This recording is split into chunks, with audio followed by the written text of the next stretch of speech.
Shuck is cooking. Welcome back to Mr. Shuck's Flipped ELA.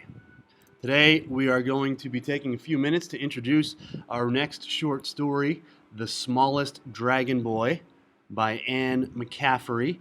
And this story can be found in your textbooks on pages 46 through 61. It is also uploaded to our Schoology site.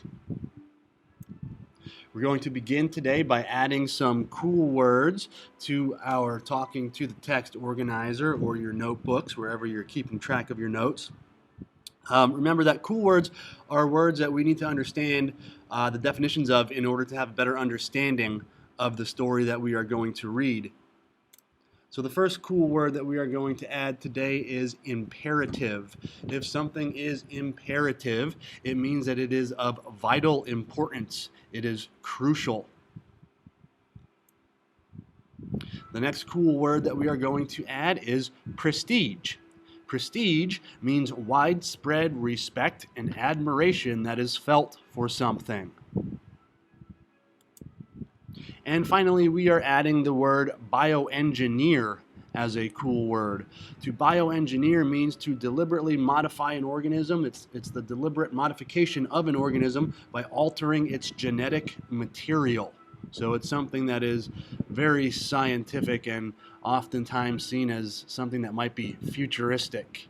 So those are the only cool words that we're going to add with definitions. Remember that as we read our story, we may come up with some more cool words that we add to our list as we make it through the entire story. We're next going to move on down to our academic word section. So if you go to your academic word section of your organizer, we are going to add a few new academic words. Remember that our academic words, our literary terms, are words that are important for the study of English literature. The first academic word that we are going to add today is character. A character is a person or a thing that takes part in the action of a story. A person or thing that takes part in the action of a story. The next two academic words are different types of characters. So the first character type that we're going to talk about is a flat, or sometimes referred to as a static character. A flat or a static character. This is a character that is one-dimensional and does not change throughout the course of the story. Flat and static characters are often seen as stereotypical characters. A good example of a flat or a static character would be the character of Nag from the short story that we read earlier, Rikki Tikki Tavi. Nag, if you remember, is one of the king cobras. He is wicked, he is evil, he is mean, and that is the only side of Nag that we get to see. He is a stereotypical snake. When we think of snakes, we think of scary, evil, dangerous creatures. This is Nag. Very flat, very static, very stereotypical. The next type of character is a round or a dynamic character. Round or dynamic characters are multi-dimensional characters. In other words, they've got more than one side to their personality, and they often change throughout the course of the story. So if you were thinking of a round or dynamic character, if you think back to when we read Homesick at the beginning of the school year, Jean Fritz is a great example of a round or dynamic character. She changes her attitudes and her beliefs throughout the course of the story. We get to see different sides of her personality. That is the prime example of a round or dynamic character, a character that changes throughout the course of the story. That's all the academic words that we have for this particular story. So we're going to move right ahead and take a little bit of time to complete a journal entry. Okay, so you will need to have your journals with you. We're going to take about 5 to 10 minutes of writing time to respond to the prompt. Now remember that when you are responding to the prompt, just pause the video, do your writing, and then you can continue with the video lesson once you finish. Okay, so this story is all about underdogs. So we're going to take a few minutes to write about underdogs. What is an underdog? What does it mean to be an underdog? Why do we as a society like to see underdogs succeed? Have you ever felt like an underdog? If so, when? What happened in this situation?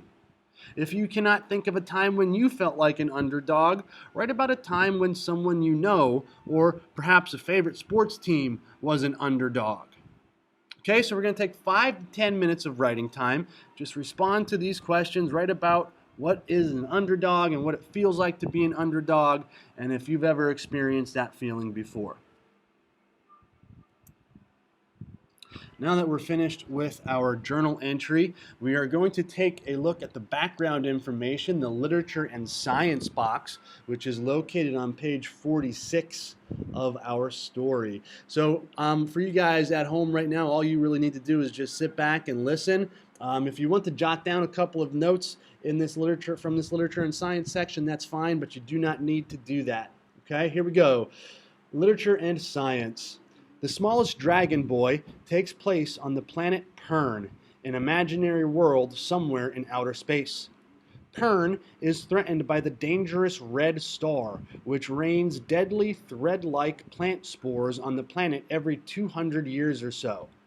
If the hungry thread falls on Pern soil and grows there, it will devour every living thing. To protect their planet, colonists on Pern have bioengineered a race of great winged dragons. When fed a special rock called Firestone, the dragons breathe flames that char thread to ashes. During Threadfall, the dragons and their dragon riders charge into battle in mid-air while the other colonists hide safely in their cave towns. During periods of Threadfall, the protectors of Pern live inside the cones of old volcanoes in cave colonies called weirs. As the story opens, young candidates for Dragon Rider in Bendon Weir, a colony in the Bendon Mountains, await the hatching of a clutch of dragon eggs. According to custom, each newborn dragon will choose its own rider and lifelong partner through a kind of telepathic communication called impression. So you can see that this story is going to be about dragons and these colonists that live on a planet called Pern, who have to ride these dragons almost like a military type of a system to protect their planet from this evil thread-like spore that comes from a red star that kind of rains down onto their planet. Very interesting story. We completed our academic words. We've completed our cool words. We have a journal entry. Get that idea wheel spinning in your head. Start to think what this story is going to be all about. And when we arrive to class tomorrow, we will dive right into The Smallest Dragonboy by Anne McCaffrey. If you smell what the rock is cooking.